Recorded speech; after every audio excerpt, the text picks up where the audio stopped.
우릴 사랑하심이 측량할 수 없도록 넘치게 이게 밝게 변치 않는다는 걸 그를 사랑하는 이 어려워 보이지만 조금씩 우리 맘을 당신은 어디에 살고 계십니까? 대답하셔야죠. 난 행복한 세계에 살고 있습니다. 예, 아유 감사합니다.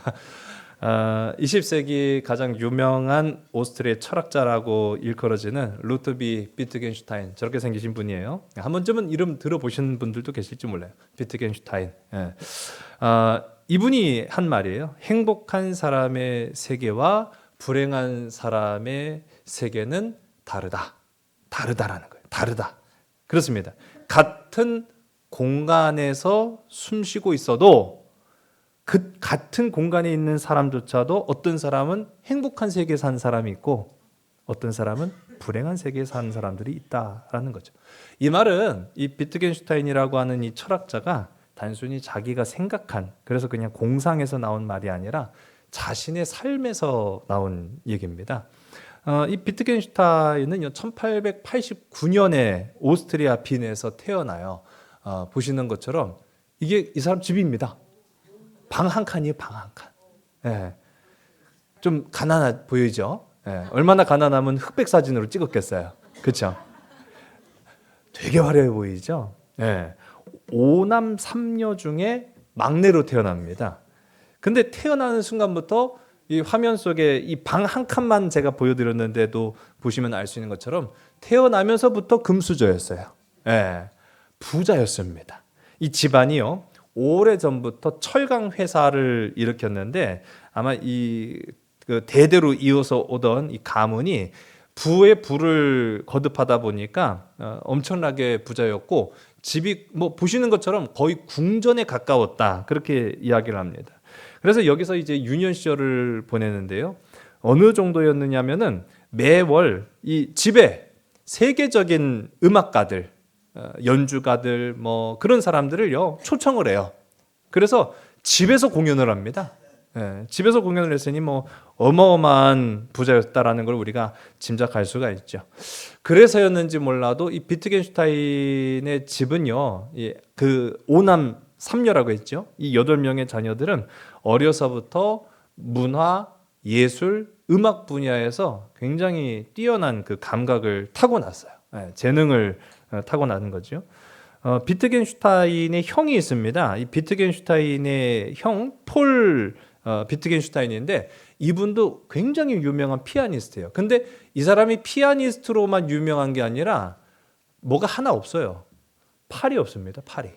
예, 오른쪽 팔이 없습니다. 그러니까 왼손 피아니스트로 굉장히 유명한 사람이 이 파울이라고도 하는데요. 이 폴 비트겐슈타인.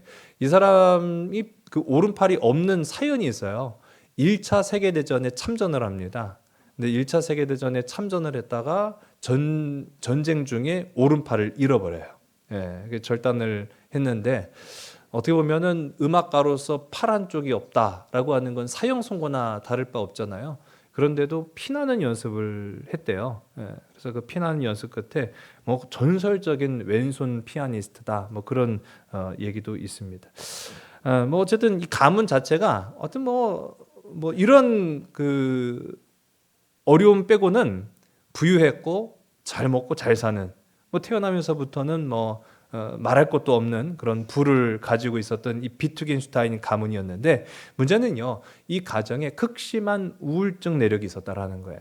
그래서 이 우울증이 가문에 있어서 굉장히 어려움을 겪는데 더군다나 이 비트겐슈타인의 아버지가 굉장히 권위적이었고 또 신경질적인 그 강요를 합니다. 이 철강 회사를 운영했다고 했잖아요. 그 자녀들한테 네가 가문을 이어받아라 라고 하는데 이 사람들은 거기에 관심이 없는 거예요. 예, 어려서부터 아까 말씀 것처럼 문학, 예술, 음악 그런 분야에 자기 취미가 있는데 아버지는 사업을 물려받아서 네가 이 일을 해야 된다라고 막 그렇게 강요를 하니까 하여튼 뭐 거기에 이기지 못하는 그런 부분들도 좀 있고 해서 이 5남 3녀 중에 이 위로 첫째 아들, 둘째 아들, 셋째 아들이 다 자살을 해요. 예, 비극이죠. 예. 아까 보여드렸던 지금 보시는 이 비트겐슈타인과 그 위에 형만 살아남아요. 예. 참 어떻게 보면은 이 비트겐슈타인 어린 비트겐슈타인으로서는 형들의 죽음을 본다라고 한 사실이 굉장히 충격입니다. 그러면서 어려서부터 자기도 나도 죽을지도 모르겠다라고 하는 공포를 안고 살았대요. 근데 이게 죽을지도 모르겠다라고 생각했던 게 성장하면서 어떻게 바뀌었느냐? 나도 죽어야겠다라는 생각으로 바뀌었다라는 거예요. 이게 굉장히 비극이죠. 이 비트겐슈타인이 부자였기 때문에 어려서 교육을 받을 때는 집에서 가정교사를 데려다가 교육을 받았답니다. 근데 이 비트겐슈타인은 다른 형제들하고 좀 다르게 이 사람이 관심 갖던 분야가 또 달라요. 과학을 좋아해요. 과학과 이 공학, 이 기계를 다루는 그걸 좋아해서 가정교사들의 교육은 왜냐하면 부모님이 강요를 하는 거잖아요.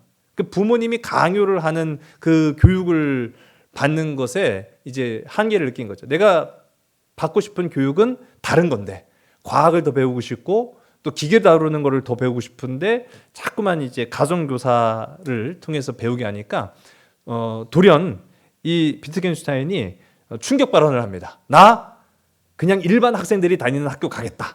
그래서 가요. 예. 그래서 일반 학생들이 다니는 학교로 갑니다. 화살표 방향에 보시는 왼쪽이죠. 보시는 화면의 왼쪽 밑에 줄에 앉은 그 아이가 비트겐슈타인입니다. 이제 동급생들과 함께 찍은 사진인데요. 근데 이 사진 되게 재밌습니다. 이 사진에는요, 그 빨간색 동그라미 두 개를 쳐놨죠. 가운데 있는 학생이 비트겐슈타인이고 그 옆에 있는 친구는 우리도 잘 아는 그런 한 사람인데 역사적 인물입니다. 비트겐슈타인과 같이 학교를 다녔어요. 아돌프 히틀러입니다. 히틀러와 동급생이었어요. 참 재밌는 우연이죠. 어쨌든 공립학교를 다녔는데 너무 곱게 자랐잖아요. 곱게 자라니까 여기서도 적응을 못하는 거예요. 넌 부잣집이었는데 왜 가난한 우리랑 같이 학교를 다니냐라고 하는 것 때문에 따돌림을 받기도 했고요. 자기가 생각하는 것만큼 성적이 잘 나오지 않아서 나 돌대가리인가? 그런 생각을 또 갖기도 하면서 이 길이 아닌가 싶은 그런 생각도 들어서 고민을 했는데 어쨌든 간에 대학교까지 진학을 해요. 그래서 공과대학에 갑니다. 그 공과대학에서 이제 항공과학, 이제 비행기를 다루는 그런 전공으로 공부를 하다가 우연한 기회로 철학책 하나를 접하게 돼요. 우리가 잘 아는 이제 캠브리지 대학이라고 하면 굉장히 유명한 영국의 대학교잖아요. 이 캠브리지 대학에 러셀 교수가 집필한 수학과 철학을 결합한 그 책이 있는데 그 책을 읽고 내 길은 바로 이 길인가 보다라고 이제 생각을 해요. 그래서 바로 그 캠브리지 대학의 그 철학과 교수인 러셀한테 편지를 보냅니다. 교수님, 제가 철학을 할 만한 놈인지 아니면 철학할 놈이 아닌지를 교수님이 좀 한번 판단해 주세요. 그래서 제가 천재인지 아니면 무식한 돌대가리인지 교수님이 한번 판단해 주셨으면 좋겠습니다. 그렇게 아주 맹랑한 편지를 보내죠. 만일 제가 철학을 해도 될 만한 놈이라고 한다면 교수님이 제자로 받아주시고 그렇지 않다고 한다면 조종기 비행사나 되겠습니다. 비행기 조종사를 되게 우습게 생각한 것 같아요. 예. 요즘은 이게 하여튼 사람들이 이 수준이 높은 사람들은 그네들만의 그 수준이 좀 있는 것 같아요. 그러니까 저를 제자로 받아주지 않으면은 저 비행기 조종사나 되겠습니다. 그렇게 편지를 써요. 그랬더니 이 러셀 교수가 굉장히 맹랑한 놈이거든요. 마침 또 방학도 됐고 했으니까 방학 동안에 글 하나 써서 나한테 보내줘. 그러면 내가 그거 보고 판단을 해보겠다. 그 판단을 해요. 그래서 이제 글을 씁니다. 글을 써갖고 보냈어요. 근데 이 러셀 교수가요, 첫 문장만 딱 읽고 바로 응답을 보내요. 비행기 조종사는 되지 말게. 자기 제자로 받아들여요. 그래서 이제 철학을 배우기 시작하는데 마침 또 그때 아까 말씀드린 것처럼 1차 세계대전이 발발합니다. 그 오스트리아는 매우 그 1차 세계대전과 밀접한 관계였기 때문에 바로 전쟁터에 투입이 될 수밖에 없었는데 이 사람은 죽고 싶어 환장한 사람이었어요. 아까 말씀드린 것처럼 가족의 그런 내력도 있었고 처음에는 나도 죽을지 모르겠다라고 하는 두려움이 나중에 가서는 나도 죽어야겠다라는 생각으로 바뀌었기 때문에 어떻게 하면 내가 죽음에 더 가까이 갈 수 있을까라고 생각을 했더니 전쟁터에 가면 되겠더라는 거예요. 그래갖고 어차피 갈 수 있는 전쟁터인데 이 사람은 자원 입대를 합니다. 그것도 최전선으로 자원 입대를 해요. 그래서 그 최전선 그냥 포화가 빗발치는 가운데에서도 참 재밌는 게요. 이제 철학을 막 재미를 붙이기 시작한 거예요.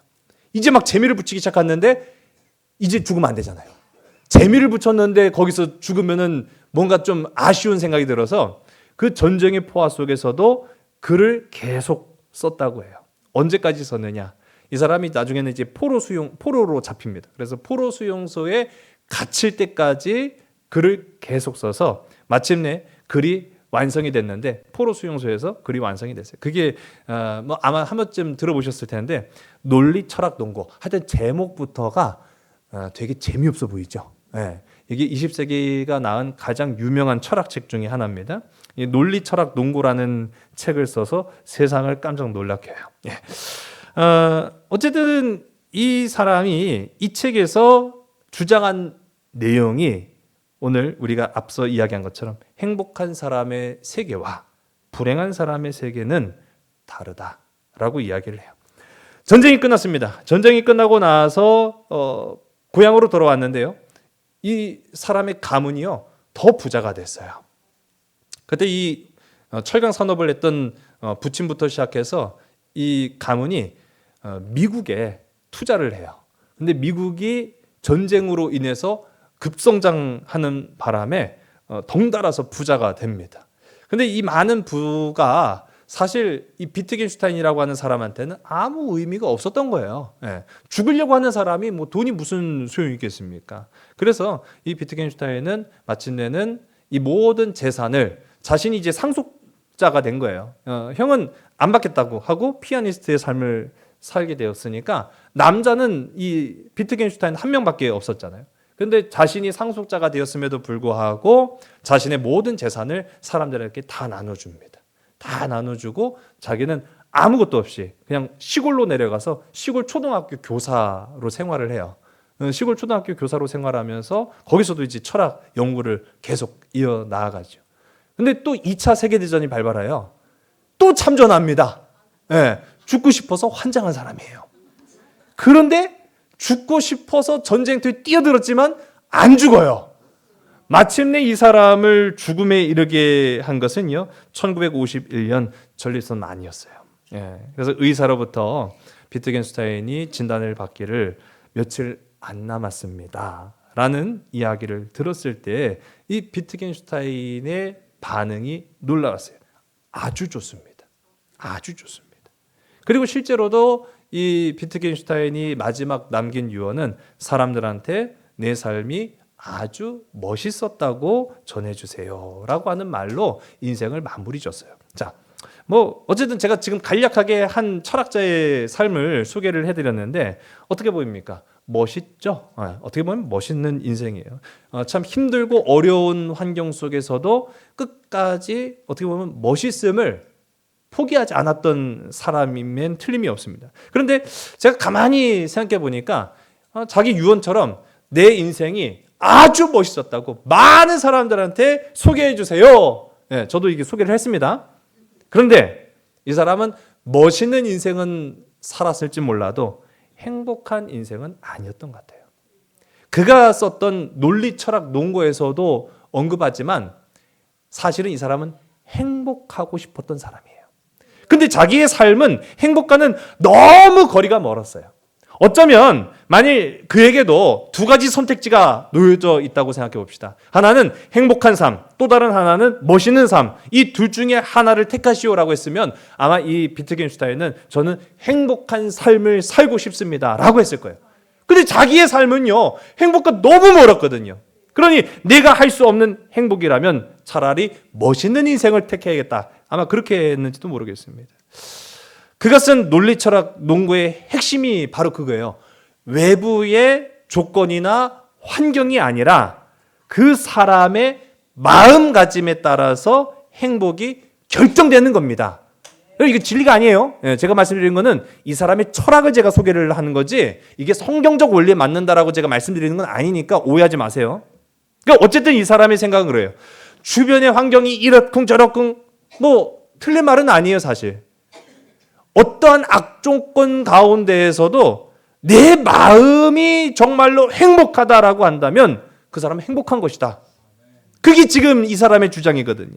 자, 불행은 자신이 불행하다라는 사실을 깨닫지 못하기 때문에 찾아오며 비록 힘들고 어려운 삶에 놓여 있어도 그 불행에 매여 있지만 않는다라고 한다면, 매몰되지만 않는다라고 한다면 그 사람은 그 불행에서 얼마든지 행복한 삶으로 갈 수 있다라고 주장한 사람이 비트겐슈타인입니다. 비록 자신은 행복하지 못했을지라도. 제가 오늘 소개해드리려고 한 사람은 이 20세기 철학자 비트겐슈타인이 아니에요, 사실은. 입다죠. 그렇죠. 입다예요. 입다. 뭐 입다의 일생을 간략하게 말씀드리면 잡류, 정말 어떻게 보면 쓰레기 같은 인간들, 조직폭력배들, 가진 것 없는 사람들, 잃을 게 없는 인간들의 우두머리였던 이 입다. 이 입다의 삶을 하나님은요, 그래도 눈여겨보시고 위기의 때, 어려움의 순간에 하나님이 그를 민족의 지도자로 삼으셔서 이스라엘을 구원해내는데 아주 중요한 톱니바퀴의 역할을 감당하게 만든 사람이 바로 입다라고 한 사람이에요. 근데 그는, 그 과거는, 그의 삶은 이 비트겐슈타인과 비교하면은 더 불행하면 더 불행했지 더 나을 게 없는 인생이었다라고 제가 말씀드렸어요. 가족으로부터 버림받았어요. 너 우리 족보에서 빼! 너 우리 민족 아니야! 너 우리 핏줄이라고 할 수가 없어! 더럽고 추악한 기생의 딸, 기생의 아들, 딸이 아니죠? 너 더럽고 추악한 기생의 아들, 너 우리 민족으로 인정해 줄 수 없어. 넌 잡류에 불과해. 그렇게 쭉 끊어놨단 말이에요. 그러니 이 사람은요, 단 한 번도 그가 살아가면서 행복해 본 적이 없어요. 그러니까 일단은요, 철저하게 불행한 사람이었어요. 누군가가 당신 불행한 사람입니다 라고 굳이 말 안 해줘도 본인의 처지를 본인이 너무나 잘 알고 있었던 사람이에요. 일단은 그만큼 참 불행한 인생을 살았어요. 어떤 사람들은요, 자기가 불행한지 모르는 사람이 있어요. 또 반대로 내가 행복한지 모르는 사람도 있어요. 근데 왜 행복한지 모르냐라고 물어보면은 불행해 본 적이 없기 때문에 내가 행복한 줄도 모르는 거예요. 그러면 그 사람은 자기를 반대로 행복한 사람이라고 생각하느냐? 또 그렇지도 않아요. 불행해 본 적이 없는 사람은 그것이 행복인 줄도 모르기 때문에 이게 불행인지 행복인지 그걸 구분 못하고 그냥 살아가는 거예요.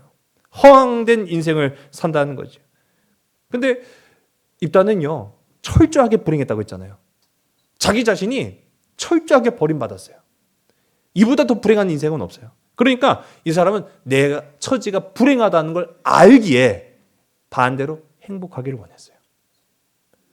죽고 싶은 마음이 굴뚝 같았기 때문에 반대로 더 살고 싶은 간절한 염원이 있었던 사람이 바로 입다였다라는 걸 봅니다. 세상과 부모, 형제들로부터 버림받은 입다가 그렇다고 한다면 그 불행이라고 하는 빈 공간을 무엇으로 채웠을까? 제가 말씀을 쭉 연구하면서 보니까요, 놀라운 걸 발견했어요. 오늘 말씀해 보면 입다한테 누가 있었어요? 여호와는 있죠. 제 물음을 한 두 수 앞서 가시네요. 입다한테 누가 있죠? 딸이 있죠. 딸이 있다는 거는 또 아내가 있다는 거고, 아내와 딸이 있다는 거는 입다에게도 가족이 있었다는 얘기죠. 그래요. 맞아요. 불행한 사람이면 틀림이 없지만 아주 불행한 사람은 아닌 것 같아요. 왜? 입다에게는 가족이 있더라고요. 가족. 보통 우리가 상실이라고 하는 아픔을 극복하는 방법은 두 가지입니다. 하나는 그 상실이라고 하는 아픔을 잊어버리든지, 또 다른 하나는 다른 것으로 그 상실을 덮어서 또 채워지는 그런 것으로 회복을 하든지, 둘 중에 하나예요. 근데 사람은요, 아픔이 잘 안 잊혀집니다. 그 상처가 굉장히 오래 남아요. 제가 언젠가는 제가 새벽에 말씀을 드렸나 싶은 생각이 드는데 저희 아버지가 군대에 갔을 때 부모님 두 분이 다 돌아가셨어요. 한 달 차이로 돌아가신 걸로 제가 알고 있거든요. 그런데 놀랍게도 군대에서 그 얘기를 안 알려줬대요. 예. 그 당시 이제 군대의 그런 상황들이 별로 좋지 않았던 것 같아요. 그래서 나중에서야 임종도 보지 못하고 나중에 이제 무덤만 찾아가셨다라고 하는 얘기를 제가 들었어요.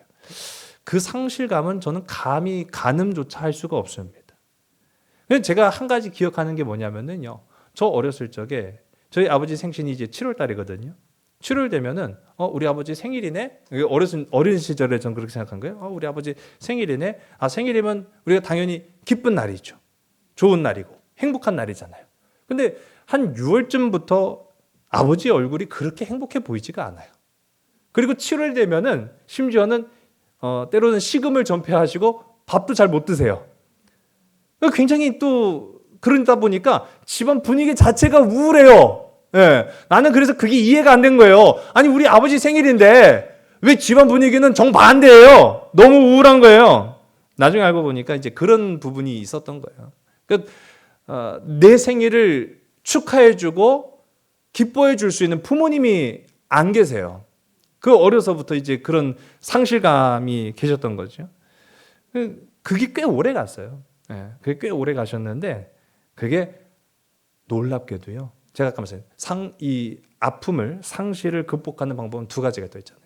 하나는 그 상실을 잊어버린다든지 또 다른 하나는 그 상실을 채워주는 건데 잊혀지지가 않아요. 수십 년의 세월이 흘러갔는데도 부모님이 돌아가셨다라고 하는 그 아픔과 상처는 잊혀지지가 않았어요. 그런데 한 방에 해결됐어요. 그 한 방에 해결된 게 손자를 보면서 싹 잊어버리셨어. 세상에. 진짜 나을 걸 제가. 그래갖고. 예. 그럴 줄 알았으면. 손주를 보니까요. 부모님을 잃어버리고 그런 지난 세월 다 잊어버리시더라고요. 그렇구나. 하나님은 또 다른 생명의 귀하고 아름다운 탄생으로 상실의 아픔을 채워주시는 그런 모습들을 보게 됩니다. 입다는요, 지금까지 그가 살아왔던 삶은 불행한 세계였어요. 근데 마냥 불행하지만 않은 것이 제가 방금도 말씀드린 것처럼 입다한테 딸도 있었어요. 아내도 있었겠죠. 가정이 있었다라는 거예요. 하나님이 이 불행한 인생, 불행한 세계에 살고 있던 입다라고 하는 사람한테 가정을 주셨다라는 거예요. 가정을 허락하셨어요. 그 가정으로부터 받은 그 상처를 가정으로부터 받았잖아요, 입다가. 내 부모와 형제로부터 받은 그 가정으로부터 받은 상처를 가정으로 치유하게 만드신 분이 하나님이신 줄을 믿으시기 바랍니다. 그에게는요, 정말 말 그대로 눈에 넣어도 아프지 않은 딸을 주셨어요. 생각해 보면은 하나님은 입다에게 행복한 삶을 허락하신 겁니다. 그런데 입다 본인은 그걸 잘 몰랐던 것 같아요. 여러분, 우리도 그렇습니다. 내게 주신 조건과 환경과 배경이 남과 비교하지 마세요. 남과 비교하면은요, 한참 못 미치고 한참 불행한 것 같지만 아니라는 걸 우리가 알게 됩니다. 하나님은 나에게 행복의 조건들을 붙여주셨고 허락하여 주셨는 줄로 믿으시기 바랍니다. 제가 지난주 오후 예배 때 거북이는 달린다라고 말씀드렸잖아요. 거북이가요, 우리 보기엔 터져 보이지만은 지들 세계에서는 날아가는 거예요. 얼마나 빠르다고요. 그게 비교하니까 달라 보이는 것 뿐이에요. 우리 인생도 마찬가지입니다. 난 저 사람보다 불행해. 그럴 수밖에 없죠. 비교하니까. 근데 하나님의 자녀로 그 사람 한 사람을 주목해서 보면은 그 사람은 너무나 놀라운 축복을 받은 사람이에요. 세상 그보다 더 놀라운 기쁨과 축복의 삶을 살아가는 자가 없다라는 것을 보게 됩니다. 근데 본인이 깨달아야죠. 우리 옆에 계신 분들, 앞뒤에 계신 분들, 당신은 행복한 사람입니다 하고 서로 고백합시다. 시작. 당신은 행복한 사람입니다. 이제 깨달아지셨어요? 아, 나 행복한 사람이구나. 그 깨닫지 못하면 참 불행해요. 입다가 그랬던 것 같아요. 입다는 왜 가족이라는 놀라운 세계를 하나님이 주셨음에도 불구하고 그걸 몰랐을까? 그는 자신이 불행한 사람이라고 생각했고 불행한 삶이라고 생각했지만은 그래도 어느 정도 하나님이 그를 많이 이끌어 주셔서요. 그래도 최소한 잡류, 이 잡류들의 우두머리로 살게 하셨잖아요. 아니 그것만 놓고만 볼 수는 없지만은 어쨌든 입다 멋있는 인생을 산 겁니다.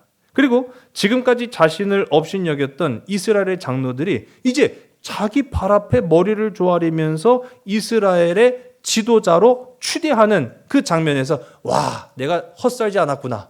야, 내가 지금까지 그냥 잡초처럼 버티고 견디고 인내했는데 이제 마침내 내가 인정받을 때가 됐구나라고 또 여겨지지 않았겠어요? 이미 하나님은요, 행복한 인생을 주셨는데도 그는 거기에 만족하지 못했던 것 같아요. 네. 불타는 사명감이 있었는지 몰라도 자신을 더 증명해 보여야겠다라고 하는 그런 생각이 있었는지 모르겠습니다. 참 어떻게 보면 저는 입다가 참 순진한 사람이라고 생각해요. 그래서 근데요, 순진한 사람은 다루기 쉽습니다.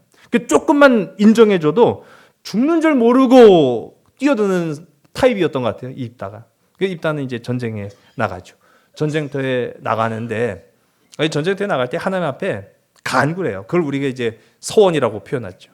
하나님 앞에 서원하고 또 그 서원하는 것을 이스라엘 백성들 들으라고 아주 멋진 웅변을 합니다. 근데 그 멋진 웅변이 부메랑이 돼서 자기에게 돌아올 거라고는 상상도 못했던 거죠. 그 서원이 이제 우리 지난 시간에 함께 나눴던 31절의 말씀인데요. 우리 함께 있습니다. 내가 암몬 자손에게서 평안히 돌아올 때 누구든지 내 집 문에서 나와서 나를 영접하는 그는 여호와께 돌릴 것이니 내가 그를 번제물로 드리겠나이다 하니라. 아멘.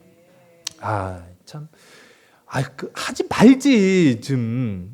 그쵸? 예, 하지 말지. 예.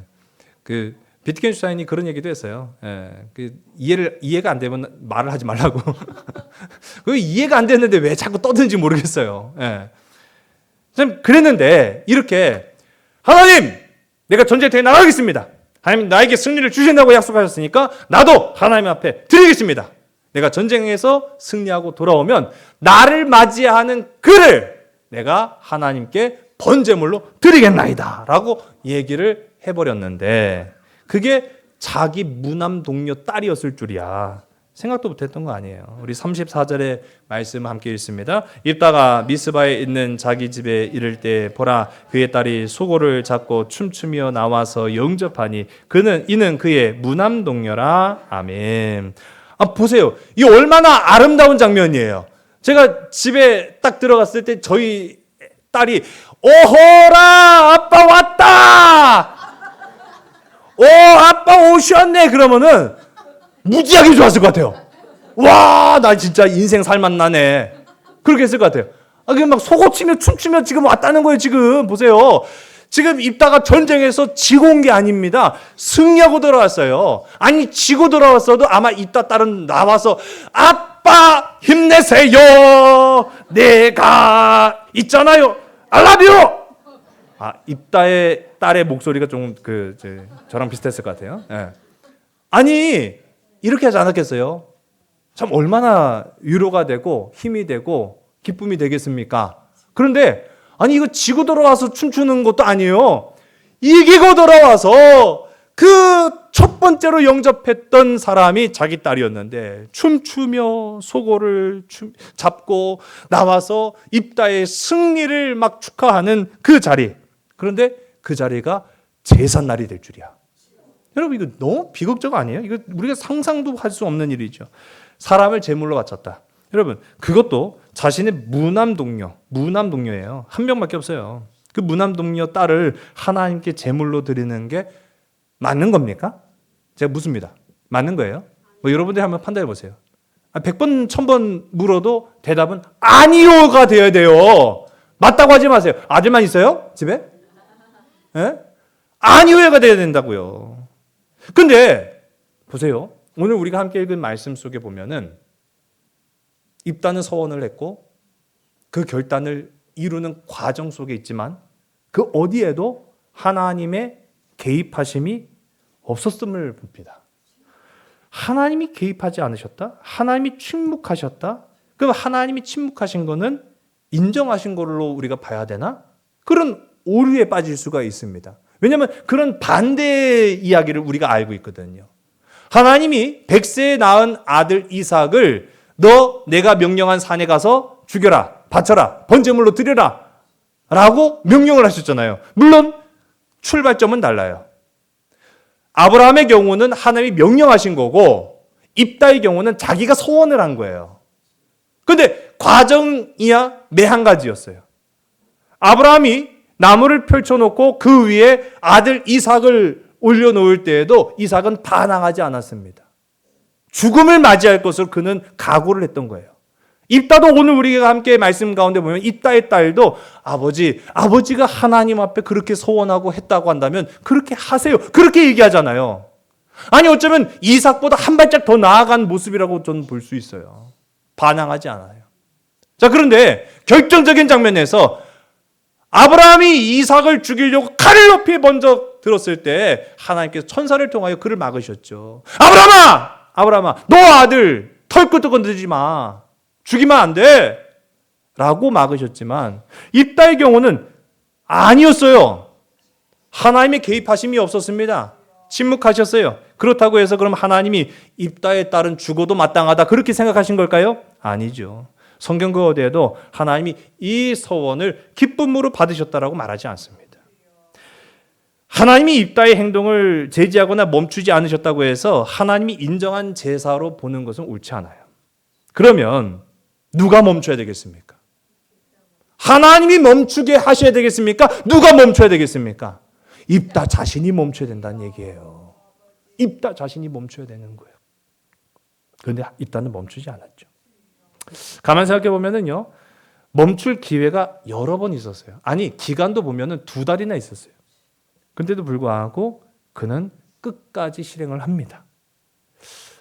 어쨌든 오늘 우리가 함께 읽은 말씀을 보면은 자신을 영접하러 나온 딸을 본 입다가 기쁨과 감사, 사랑이 넘친다라기보다는 당황한 기색이 역력한 그런 모습들을 보죠.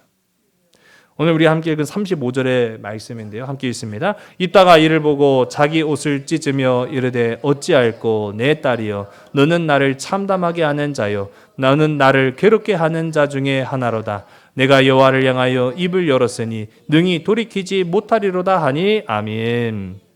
앞서 제가 말씀드렸잖아요. 제가 저희 집에 들어갔는데 저희 딸이 아빠 힘내세요. 우리가 있잖아요. 그러면은 야 기분 좋다. 그게 당연한 반응인데 아빠 힘내세요.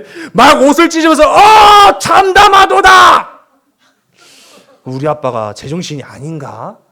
그런 생각할 거 아니에요. 근데 지금 입다가 지금 그런 상황이잖아요. 여러분 서원은 하나님 앞에 드리기로 맹세한 약속을 의미합니다. 그걸 서원이죠. 근데 입다의 입장이 약속은 약속이에요. 서원은 서원이지. 라고 하는 입장이었는지는 몰라도 방금 앞서 언급한 것처럼 성경 어디에도 하나님은 사람을 제물로 바치라고 명령하신 적도 없고 그것을 기뻐하신 적도 없다라는 것을 우리가 봅니다. 그 입다의 이와 같은 서원 그 자체로 잘못된 것이었다라는 거죠. 그러면 방금도 말씀드렸지만 누가 멈춰야 하는 것입니까?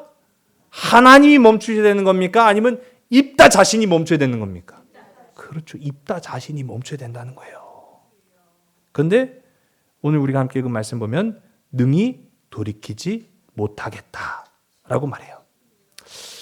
저 이 부분도 한참을 고민했어요. 정말 이 말씀을요. 제가 한 100번이 뭐예요? 덜 읽어본 것 같아요. 그러면서 도대체 왜 멈추지 못했을까? 왜 그는 이 약속을 지키려고 길을 썼을까? 제가 생각해 보니까요. 입다는요. 자기 신이 살아온 그 삶이 약속은 생명보다 중요하다. 라는 게 신념이었을 것 같아요. 보세요. 가족은 피로 맺어진 겁니다. 그래서 우리는 그것을 철윤이라고 불러요. 하늘이 맺어준 거잖아요. 그런데 그 철윤으로부터 배척당한 사람이 입다예요. 세상에 그 누구도 나를 하나님이 맺어주신 그 가족이라는 관계에서 끊을 수가 없는데 사람이 그 약속을 어겨버린 거예요. 세상에 약속을 어겨? 가족이라고 하는 그 약속을 어겨? 민족도 마찬가지입니다. 민족도 그를 같은 민족으로 여기지 않았어요. 이것 또한 약속 위반이죠. 이스라엘 백성이면 죽을 때까지 이스라엘 백성인데 족보에서 파냈다고 너는 우리 민족도 아니야 라고 한 것은요, 한마디로 말하면 약속을 헌신짝처럼 여겼다라는 거 아니에요. 그러니 이 입다는요, 나는 세상은 나에 대한 약속을 저버렸지만, 가족은 나에 대한 약속을 배신했지만, 나는 약속이라고 하는 건 끝까지 지키려한다. 아마 그런 것이 그의 삶의 뼛속 깊이 있지 않았을까라는 생각을 해봅니다.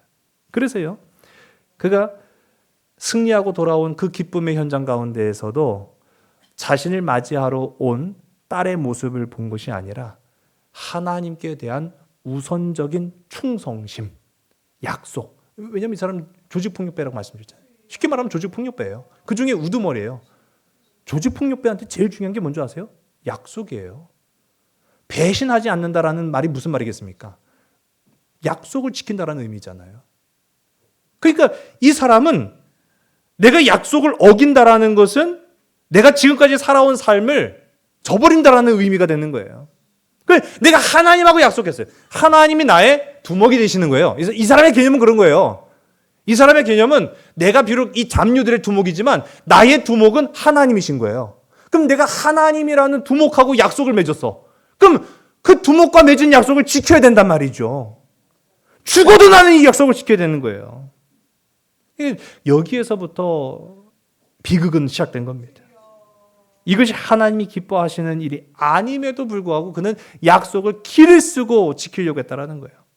일단 입다의 실수는요, 하나님의 뜻을 끝까지 살펴보지 않고 함부로 내린 성급한 결정에 있었다라고 볼 수 있어요. 우리가 그런 게 있어요. 상대방이 이야기하잖아요. 상대방하고 이야기를 하잖아요. 그러면은 그 사람의 말을 끝까지 듣지 않고 중간부터 내가 무슨 말을 할까라는 생각을 하고 있는 사람들이 있어요. 그러면은 결과가 좋지 않습니다. 왜냐하면은 그 사람 말을 귀담아 듣지 않기 때문이에요. 그 사람이 뭐라고 떠들든지 간에 난 이 말을 해야겠다. 그냥 그 사람 말은 듣지 않고 내가 할 말만 생각을 하는 거예요. 지금 보세요. 하나님의 뜻은, 하나님의 원하시는 일들은 그 딸을 바치라는 게 아니에요. 이 민족을 구원하라는 거죠. 거룩한 백성으로 이끌라는 건데 이 딸은 그걸 오해하고 착각해갖고 나 하나님하고 약속했어. 그 하나님의 약속을 지켜야 돼. 그러니까 자기 눈에 지금 딸이 안 보이는 거예요. 큰 문제죠. 여러분, 하나님 앞에 기도한 것까지는 좋아요. 우리가 지난 시간에 살펴본 것처럼 길르앗의 장로들이 우리의 사사가 되어 주십시오라고 할 때 참 너무나 참 대견하게도 이 입다는요, 다른 여느 사사들의 그 변변치 않은 모습과 달리 하나님 앞에 기도하는 것으로 시작을 합니다. 그런데 참 중요한 것은요, 그렇게 기도함으로 시작했던 이 입다가 문제는 하나님의 응답을 끝까지 듣지 않고 자기 판단만 앞세웠다라는 거예요. 만일 그가 하나님의 뜻을 끝까지 들었다고 한다면 이와 같은 비극은 일어나지 않았을 것이라는 거죠. 여러분, 우리도 이런 실수를 저지를 수 있습니다. 자식을 바치라는 그런 실수가 아니라 우리가 어떤 삶, 어떤 일을 행함에 있어서 하나님 앞에 서원하듯이, 선포하듯이 막 그렇게 자기 할 말만 딱 해버리고 결과가 좋지 않잖아요? 그러면 또 원망한다니까요. 하나님, 난 분명히 하나님 앞에 기도했는데, 하나님 분명히 소원했는데 왜 하나님은 나한테 좋은 거 안 주세요? 그게 자기는 할 거 했다는 거예요. 나 기도했잖아요. 하나님 앞에 소원했잖아요. 약속했잖아요. 그럼 됐죠? 근데 왜 하나님은 내 말 안 들으세요? 자기도 안 들었잖아요. 하나님의 음성을 먼저 듣는 것이 우선되어야 되는 일인 줄 믿으시기 바랍니다. 또 한 가지 입다가요, 실수한 게 뭐냐면 정확한 소원을 안 했어요. 정확한 소원. 무엇을 드리겠다라고 말할 때 일단 그 대상을 명확하게 언급하지 않았어요. 가령 우리가 하나님, 내가 승리하고 돌아오면 내가 가장 먼저 이 땅에 발을 밟았을 때 가장 먼저 본 소나 양을 하나님 앞에 드리겠습니다. 그렇게 했어야 돼요. 그렇죠? 기도하지 않는 것만 죄가 아닙니다. 명확하게 기도하지 않는 것도 죄입니다. 가장 힘든 대화가 뭔지 아세요? 이 문법을 무시하고 자기 그냥 막 머릿속에 떠오르는 대로 하는 말이 제일 하기 어려운 대화예요. 가령 주어가 없는 대화를 하면은 이 대화의 이 흐름을 모르겠어요. 대화를 하는데 갑자기 옆에 있는 사람 좋았어. 뭐가? 아니 뭔지 몰라? 좋았다니까. 그럼 뭐가? 앞에 뭘 얘기를 해야 될 거 아니에요. 꽃놀이가 좋았어. 응? 음식이 좋았어. 응? 오늘 일정 좋았어. 그렇게 얘기를 해야지. 좋았어. 뭐지? 응? 제가 저희 집사람한테 가끔 혼나요. 저희 집사람이 저랑 있을 때 그거 갖다 줘. 뭐를? 제가 그러면은 속 터지는 표정으로 그거! 그게 뭐지? 도대체 그게 뭘까? 한참을 생각을 해요. 그거! 그게 뭐겠어? 하면서 얘기를 하면은 아니 얘기를 해줘야지. 뭐 그것을 몰라. 그러면은 우리 여자 성도님들 남자는 몰라요. 남자는 정확하게 입력을 시켜줘야 할까 말까 합니다. 그 정확하게 입력 안 해주고 갖다 줘 그러면 모르고 좋아하면 몰라요. 정확하게 얘기를 해야 돼요. 제가 뭐 다른 말씀 드리는 게 아니라 성경은요 정확한 기도를 하라고 말씀하고 있어요. 특히 우리 주님도 그렇게 말씀하셨죠. 중언부언하는 기도하지 말라고 하잖아요. 그게 뭡니까? 정확한 대상을 얘기하지 않으면은요 중언부언하는 거예요. 기도하니까 믿음이 좋을 거라고 착각하지 마세요. 바른 기도, 하나님이 기뻐하실 만한 명확한 기도를 드리는 저와 여러분 되길 간절히 소원합니다. 여러분 이제 우리가 이 말씀을 통해서 교훈을 얻기를 원합니다. 우리 삶에 적용하기를 원하는데요. 우리 한번 따라해보세요. 불행한 세계. 네, 우리 다시 한번 불행한 세계에 사는 사람이 되지 말고 행복한 세계에 사는 사람이 되자. 할렐루야. 여러분 입다의 이 서원은 우리에게 어떻게 보면 교훈을 주는데 참 안타깝지만 비극의 교훈을 줍니다. 하나님은 불행한 사람의 세계에 사는 입다한테 먼저 손을 내미셨어요. 이미 손을 내미셨다고요. 그 결과 그는 결혼도 했고 사랑하는 아내와 사랑하는 딸을 얻었습니다. 하나님은 그에게 일상이라는 행복의 세계를 이미 주셨어요. 입다는 전쟁을 이긴 후에 자신을 영접하러 나온 딸을 보면서 하나님이 나에게 주신 선물이야. 하나님이 나에게 주신 행복이야. 라고 여겼다라고 한다면 그 딸을 보면서 웃지 않았겠습니까? 근데 오늘 우리가 함께 읽은 말씀 보니까요. 그는 오히려 그 사랑하는 딸을 보고도 분노하고 슬퍼하면서도 딸을 보지 아니하고 하나님과의 약속만 생각했다라는 거예요. 하지만 우리는요. 다른 선택을 할 수 있습니다. 사랑하는 딸을 품에 안으며 하나님이 주신 일상의 행복에 감사했더라고 한다면 입다의 삶이 얼마나 더 좋은 방향으로 나아갔을까? 전 그런 생각을 해봐요. 앞서 제가 20세기 가장 유명한 철학자라고 했던 비트겐슈타인이 이런 이야기를 했습니다. 나는 우리가 왜 여기에 있는지 그 이유를 알지 못한다. 그러나 나는 우리가 단지 즐기기 위해서 여기에 있는 것은 아니라는 사실은 만큼은 확신한다. 그렇게 얘기를 해요. 여러분 보세요. 20세기 가장 유명한 천재 철학자라고 일컬어지는 이 비트겐슈타인조차도 내가 왜 여기에 있는지도 모르고 왜 사는지도 모른다라고 얘기를 하고 있어요. 그러나 우리는 알죠. 하나님은 하나님의 백성과 그의 자녀들이 행복해지기를 원하십니다. 여러분 우리가 이 시간 왜 있습니까? 행복하기를 원해서 나온 거예요. 모든 일상 하나님이 우리에게 허락하신 호흡과 건강, 삶의 조건과 가정 모든 일상이 다 행복인 줄로 믿으시기 바랍니다. 밥을 먹을 때도 잠을 잘 때도 걸을 때도 말하는 것도 사실은 다 행복이에요. 다 행복이에요. 부족해도 상관이 없어요. 시편 150편 6편의 말씀을 보면 호흡이 있는 자마다 여호와를 찬양할지어다 그렇게 말하고 있어요. 여러분 보세요. 건강한 자만 찬양할지어다. 부자인 자만 찬양할지어다. 그렇게 이야기하지 않잖아요. 호흡만 있어도 다 행복한 사람이다. 다 복 있는 사람이니 다 하나님을 찬양할지어다 라고 이야기합니다. 여러분, 하나님이 주신 일상에 감사하는 자가 되시기 바랍니다. 그렇게 고백하는 사람이 행복한 세계에 사는 사람이에요. 가와만사성, 치국편천하, 제가 자주 하는 이야기입니다만은 가정을 돌보고 나라 걱정하시기 바랍니다. 자녀들을 위해 기도하고 세상 위해 기도하시기 바랍니다.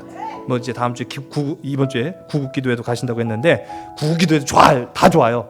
그러나 가정입니다. 가정을 먼저 돌보시기 바랍니다. 가정을 돌보고 남편을 사랑하고 아내를 아껴주며 자녀들에게 따뜻한 위로의 말을 하는 게 하나님의 나라입니다. 행복한 가정, 행복한 나라, 행복한 세계에 살아가는 우리 복되고 아름다운 우리 믿음의 지체들 다 되시기를 주의 간절히 소원합니다. 기도하겠습니다.